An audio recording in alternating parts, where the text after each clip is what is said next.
Used car sales saw sales slow down, according to the latest market report from CAP HPI, so it must be right. I tell you what, if these stories are meant to convince used car sales managers to go out and buy more cars, there must be some dopey in the used car sales managers these days. I can only assume that all the good guys have had enough of the way the job is at the moment. Having the hands tied behind the back when there's customers out there who want to buy vehicles and you can't sell them. You're not allowed to sell them.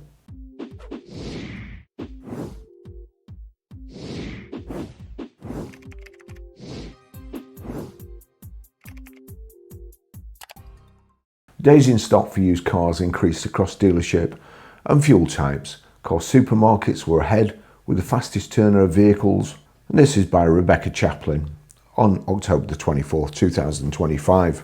Used car dealers across the country have been facing a slowdown in consumer demand, according to the latest figures from CAP HPI. In its latest market overview, CAP said, as used activity saw some signs of strain, it had received reports of reduced daily sales across retailer networks during its latest report for September.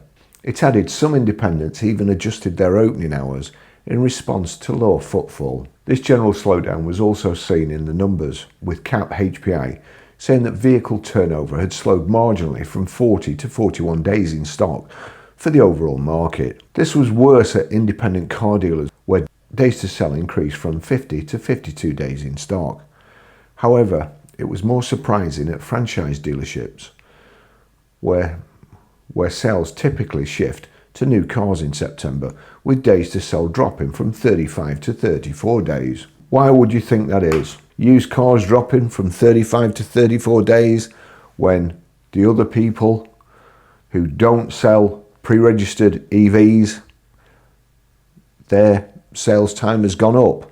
But the franchise dealers, their days to sell has dropped from 35 to 34, which is already, 35 to 34 was already pretty quick. Do you think that franchise dealers are better equipped to sell used cars than a used car supermarket that just sells used cars and advertises hundreds and hundreds of them? And it's like a supermarket at weekend, obviously where they get the name from. But their sales have slowed down and the franchise dealers have gone up. It's the new registration and their used sales have gone up.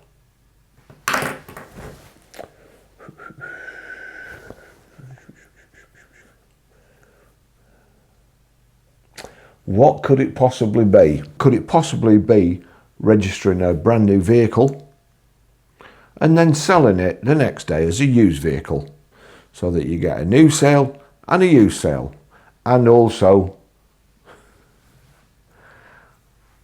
honestly, I don't know who's picking this information up at CAP, but that would seem to me, at a time when the garages are concentrating on new car sales and hitting the target, used sales would suffer. Because, don't forget, I've been in this situation. I had 45 new Volkswagens going out on August the 1st.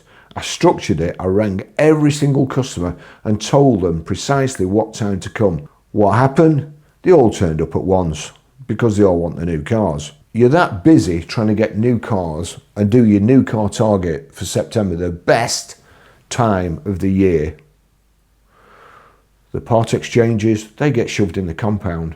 The valeters are too busy minting the new cars to go out. You can't park all the new cars inside that you've got sold. So what you do, they're outside and the valeters are bringing them in, leathering them off, hoovering the footwell, and then putting it in the delivery bay for the next customer.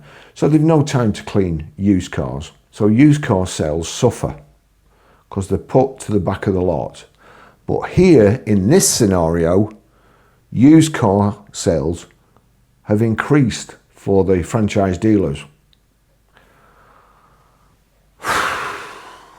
Anybody?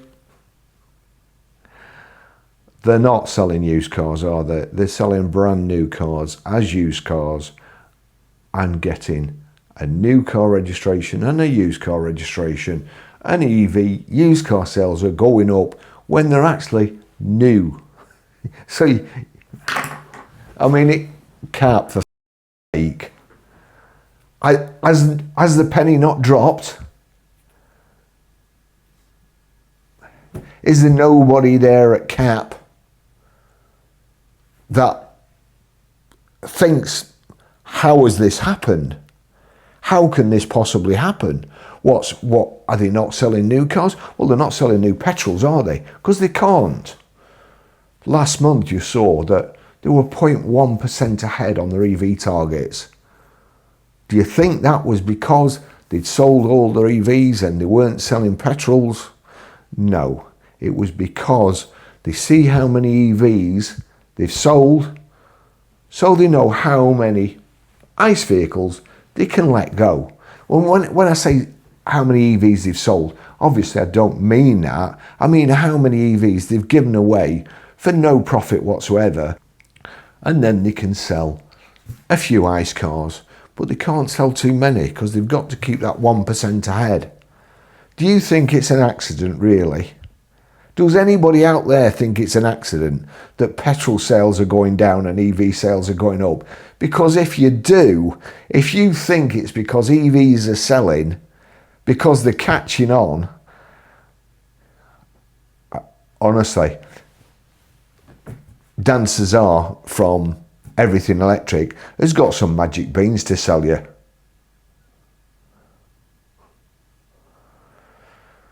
Gordon Bennett, I feel sorry for you, honestly.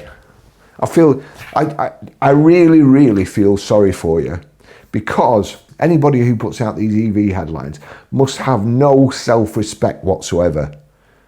How can you go home, face your wife, your husband? Has that covered everything? There's only wives and husbands these days, isn't there? Your children, your work colleagues, when you put out one of these press releases that EVs are flying off the shelves and used cars are selling, and how can you face your colleagues? They must know. They must know that you're a paid liar and you're pathetic. This general slowdown was also seen in the numbers, with CAP HPI saying that vehicle turnover had slowed marginally from 40 to 41 days in stock for the overall market. 40 to 41, exactly is it? Or was it 40.5 up to 41? You know what I mean. Stupid. This was worse at independent car dealers, where days to sell increased from 50 to 52 days in stock. Independent car dealers. It was car supermarkets that were the strongest though, holding their vehicle turnover at an average of 32 days in stock. Business as normal at the used car supermarkets who buy from auctions. Retailers at the start of September reported that consumer demand had slowed a little, which many expected after the school holidays. CAP HPI explained in their report, retail activity over the summer had been fairly good overall, and the hope was that momentum would continue into autumn. Now let me just tell you, John, an independent dealer, let me just see the independent dealers there. Days to sell increasing from 50 to 52 days in stock. He bought a Land Rover. He advertised it before he'd even got it. The day it was delivered, there was somebody waiting to see it. He just had time to check it over, put it through the workshop, make sure everything was all right. He didn't have time to clean it, and the chap wanted it so badly, he said he'd clean it himself. So, you know, that's like sold within hours of being advertised. However, by the end of the month, feedback from retail partners suggested a more mixed picture than anticipated, as demand continued to slow down. As used retail activity showed some signs of strain. We received reports of reduced daily sales across retail networks. Some independents even adjusted their open hours in response to lower footfall. It's all done on the internet.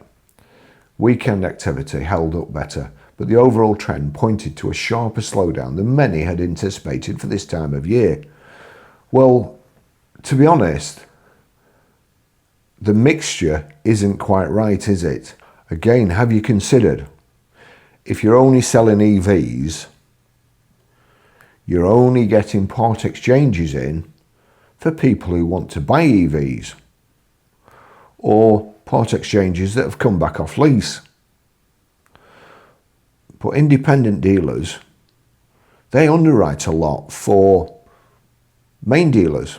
Until we started using motorway, we used to underwrite vehicles for Porsche dealers, Land Rover dealers, high-end dealers really. Any part exchanges that they wouldn't go on with, then they'd offer them to us. The trouble with that is that the new car people get very, very cocky, and they think they own you, and they think that you should buy everything that they take in. And if you don't, if it doesn't, I mean, the reason they're selling it is because it doesn't fit their stock profile. They can't go on and retail it again, but they think you should buy this used vehicle off them, unless at the last second they get a better bid of 50 quid by somebody else.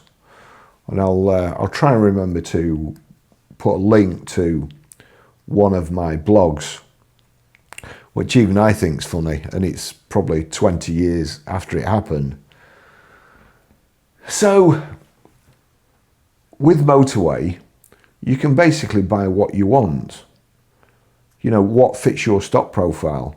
You don't have to buy what the main dealer wants to sell you. And it means that, as I've mentioned in other videos, I'm a really bad salesman. And I can only sell vehicles that I like. If I don't like them, you can tell on my face that I don't like the vehicle. And I'm not as good a salesman. These independent dealers, their used car sales have slowed down. Probably the reason they've slowed down is that they're having to make hay while the sun shines.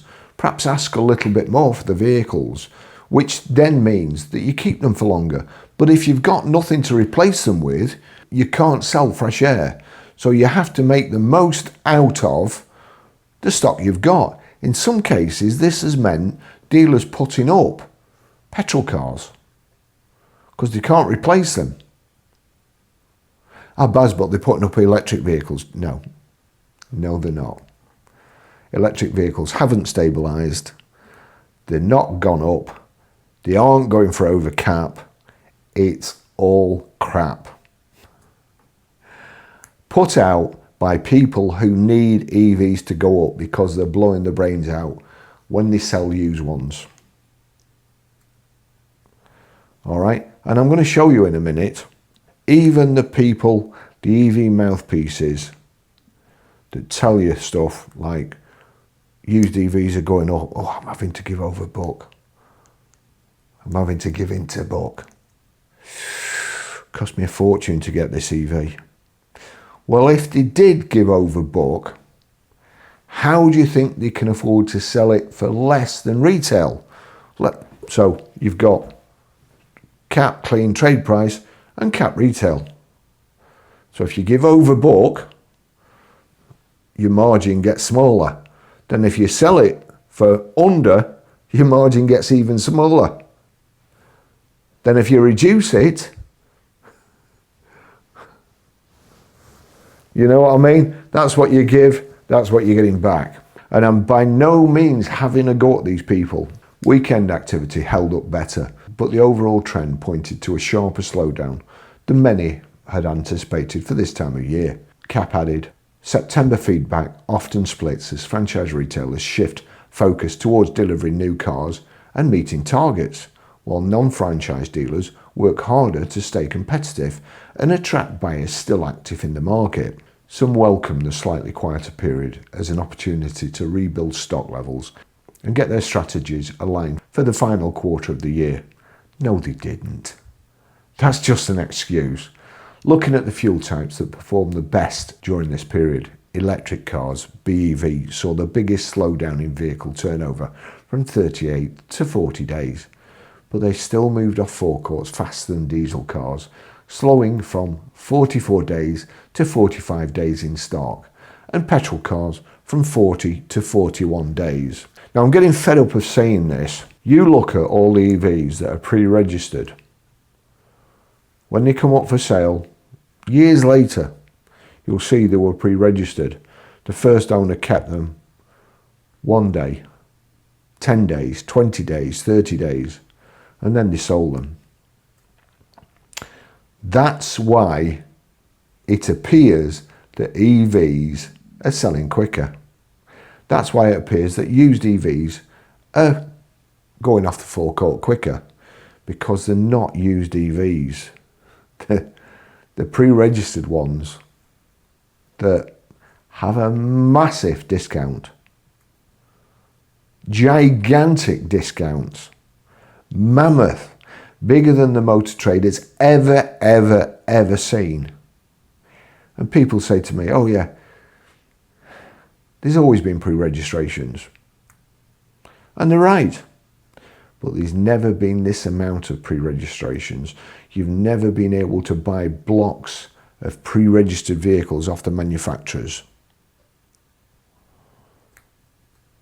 You might be able to buy them that are 3 months old, but you couldn't buy them that were 6 months old, 9 months old, 12 months old, 18 months old, 24 months old.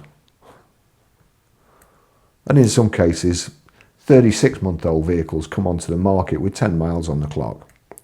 So no, it's different.